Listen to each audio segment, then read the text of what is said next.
And several of these UFO sightings have been above secret nuclear weapons facilities. Almost every major nuclear power across the globe really has reported and declassified these sightings. You have talked extensively about the connection here, which might be helpful, I think, for some people to hear in advance of my next question, which is whether or not the U.S. government has considered utilizing nuclear-powered naval fleets to lure these kinds of things to further study them.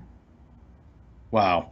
So first of all, Jackie, thank you for asking such a thoughtful question. Obviously, you've done some homework. And I also want to, by the way, thank you as a journalist for following this topic, because I know there's a lot of risk involved. And I also know there's been traditionally a lot of stigma and taboo associated with it. So I want to congratulate you for your courage and thank you and your audience for at least having this conversation. But secondly, yes, that is one of the concerns we have from a national security perspective, that there does seem to be some sort of congruency or some sort of intersection between these UAP or UFO sightings and our nuclear technology, whether it's nuclear propulsion, nuclear power and generation, or nuclear weapon systems.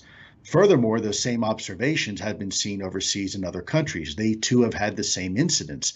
So that tells us this is a global issue.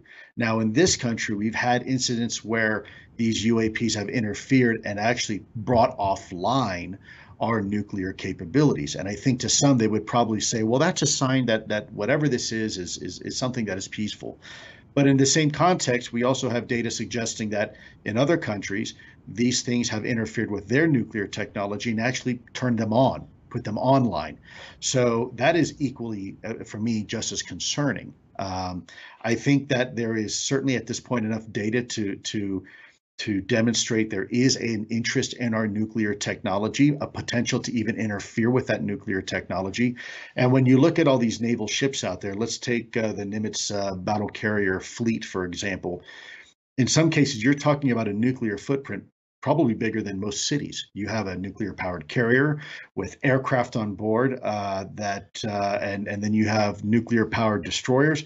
You have nuclear-powered submarines, some of those with nuclear weapons on board, or certainly nuclear capabilities. I'll just say that.